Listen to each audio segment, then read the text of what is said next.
Kemewahan tak semerta bisa menjamin kebahagiaan. Namun dengan hidup sederhana, rasanya akan jauh lebih tentram tanpa harus memikirkan kesenangan duniawi. Kamu setuju dengan hal itu? Berbicara tentang kesederhanaan, sebuah video yang diunggah akun TikTok @gauhariam ini memperlihatkan seorang pria dengan ponsel sederhananya, turut mengabadikan momen ketika dirinya berada di tanah suci. Meski seadanya, namun ia tak gengsi. Ia terus mengabadikan momen dirinya dan sekeliling dengan ponselnya itu.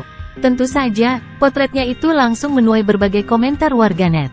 Berikut di antaranya, inilah contoh buat kita semua kalau hidup itu gak perlu mewah-mewah. Yang terpenting niat di hati ingin pergi ke tanah suci insya Allah, kata Ella Anggela.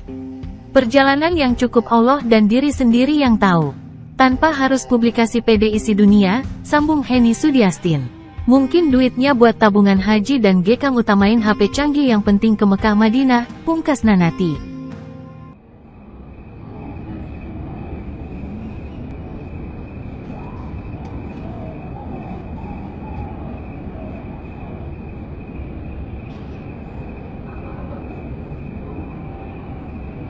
Terima kasih sudah nonton, jangan lupa like, subscribe, dan share ya.